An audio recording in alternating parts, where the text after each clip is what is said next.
Following the teaser trailer back in late August, Mafia The Old Country had its full reveal at the Game Awards after a long wait. It was almost an extended version of that prior trailer, but we got some nice information confirmed via the trailer and dev interviews. So here are 11 facts about the game with more videos on the way. Yeah! Number 1, the story synopsis. So although the trailer was light in terms of gameplay, it went heavy on the major story beats and set a dark tone that we can expect from the game. Here is the story synopsis. Uncover the origins of organised crime in Mafia The Old Country, a gritty mob story set in the brutal underworld of 1900 Sicily. Fight to survive as Enzo Favara in this immersive third-person action adventure. Uncover a merciless world of organised crime. The rough-hewn beauty of Sicily's rugged countryside is a stark contrast to the grime of urban alleyways, but the treachery and violence of this gangland run just as deep. Play a classic mob movie. You're the anti-hero of this thrilling 1900s story, living out every tense moment of Enzo's descent into Sicily's clandestine criminal underworld. Soak in sun-drenched Mediterranean scenery with picture-perfect visuals powered by Unreal Engine 5, and immerse yourself in every period-authentic detail of this classic crime drama. Number 2, the protagonist. So the protagonist is called Enzo Favara.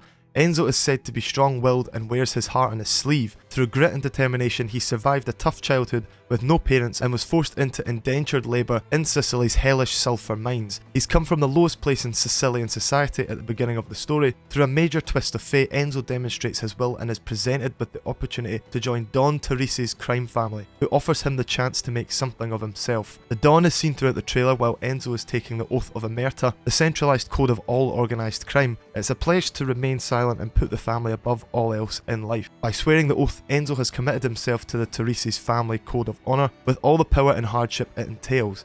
He's willing to do whatever it takes to rise from working Sicily's sulphur mines to carving out a better life for himself through a life of crime, in turn earning some status and respect. Number 3, it has a love story. So Enzo will have a love interest throughout the game. At the beginning, he's working in a sulphur mine and crosses paths with the woman, who as of this video is currently unnamed.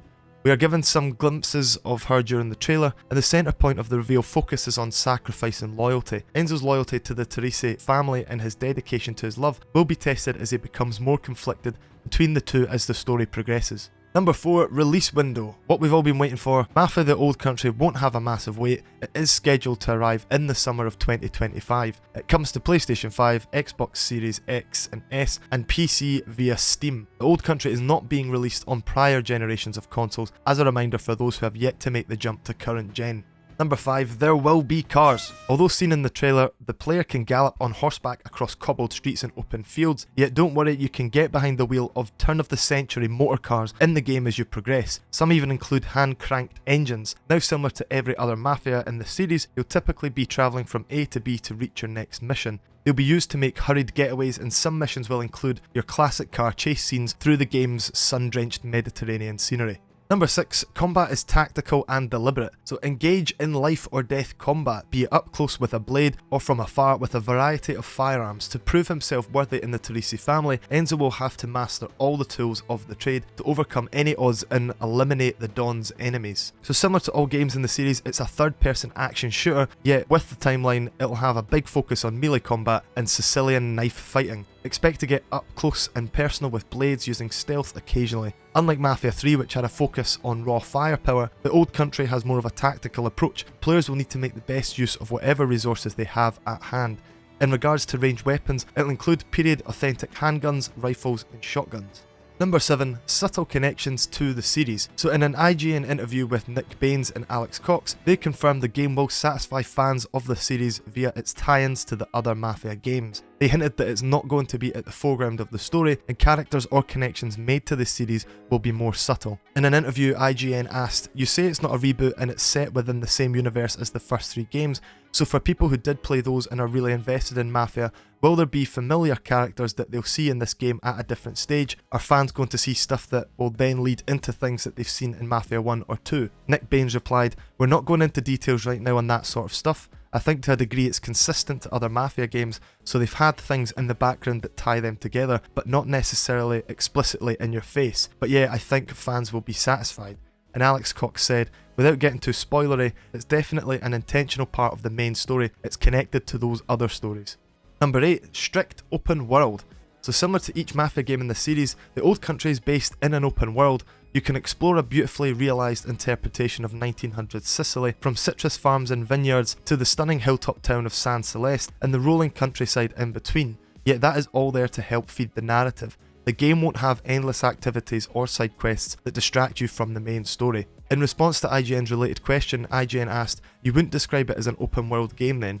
And Alex Cox said, "No, not to use that in the strictest sense." Nick Baines then added, "The way I describe it is you're not going to be playing Mafia The Old Country and going off and doing endless side quests and doing activities in the world. We want players to go through and experience a story, but set in this beautiful world. And if you're going along a path and you want to go over here and explore, in many cases you can do that because the world exists around you, but we're encouraging you to go through the story." Alex Cox then said, "You can traverse the world in a car, on foot or on horseback. It's just a rural environment. As with Mafia 1 and 2, it's a linear story. You travel around the world. Some of the missions are set in the world in an open environment. There's a continuous map. There's a world to explore, but as with Mafia 1 and 2, the focus is very, very firmly on main story." So there you have it. Don't go into this expecting activities at every corner. It's not that type of game, and Mafia never really has been. Number 9, partnered with Stormind Games. They are the creators of the recently released A Quiet Place: The Road Ahead. To give players an authentic experience, devs at Hangar 13 visited Sicily multiple times and partnered with Stormind Games in order to get the feel right. During an interview with Xbox Wire, Alex Cox stated, "We wouldn't have made this game unless we felt able to do justice to the setting. So the first thing we did was visit Sicily ourselves to absorb its sights and sounds and get a first-hand feel for the island and its culture.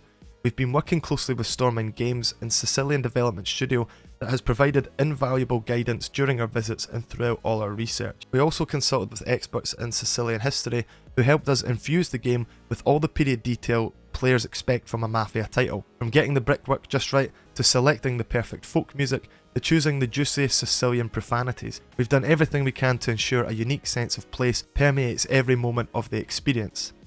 Number 10, smaller in scope than Mafia 3. So although The Old Country does give off Red Dead Redemption 2 vibes to an extent, do expect a game that's much smaller in scope. The budget is less than Mafia 3, and a quote from Roman Haddock, the art director for the game. The question was, "Now you've returned to the brand with Mafia The Old Country, with the budget the game is being made on, will it be the biggest Mafia yet?" Their answer was, "It won't. I can't be more precise, but I can say that the most expensive project of the brand was Mafia 3. It had longer gameplay, it was more ambitious, because with the new Mafia we're moving to the new Unreal Engine, and because of that we're trying to keep the scope of the game smaller because we're dealing with the pitfalls of the new technology." The follow-up question was as follows, "Aren't you a little worried about the fan reaction? I mean, the trend is to make things bigger." The answer was, "It's important to say here that it's a prequel. It's not Mafia 4, it's Mafia The Old Country. We have to explain to the players what it is. Of course, I know that there's a great hunger among the fans for 4, but for those reasons we preferred to go for a smaller project." And the final question, if The Old Country is not Mafia 4, the question must necessarily come up, will there be a Mafia 4? The answer was, "We would definitely like one. Let's see how the new Mafia is appreciated by players and what potential the publisher sees in it. These are the key things that will ensure a 4th Mafia installment, if they work out." I have to say that the reactions to the definitive edition were already very positive. It was just a remake in quotes, but it surprised everyone, including the publisher. The investment in the definitive edition has paid off in ways no one expected, so it seems the power of the Mafia brand is working. Let's hope it continues to work in the future. So there you have it, the momentum created by the Mafia remake, and if The Old Country is as successful, we'll see Mafia 4, which will be larger in scope than its prequel. Number 11, 2K account free unlock. So a slightly strange point here, we'll admit, but we want to give you the most of the details that are out there. On the 2K Games website, if you have a free account set up, when the game releases in the summer of 2025, you'll get a free in-game reward that you can use if it's linked to your account. It reads as follows. As we reveal more about Mafia The Old Country leading up to its 2025 launch, we'll have more to share about the in-game reward you'll unlock in Mafia The Old Country with your 2K account. Going via the prior games in the series, this is usually an item pack including a unique outfit, weapon skin and a vehicle, or in this case it could possibly be a horse. Fuck's sake. So if you care about having everything in the game when it releases, there you are. You'll want to sign up for a free 2K account if you haven't already. It always sucks when things are locked away from players and already created items are used as an incentive to sign up for something, but it's a sign of the times. Martin wrote that joke. But that's it for this video, 11 facts for now, with more videos to come as extra information and gameplay is trickled out by Hangar13. We'll keep you updated as more news drops. But what did you guys think of the reveal? Are you more or less excited? Let us know what you think. Personally, we love the dark tone and the setting and performances seem incredible as always. Graphically it looks delicious. We are excited, but eager to see how the game's performance shapes up on Unreal Engine. That's the big question. But that's it from us on this one. Bye bye.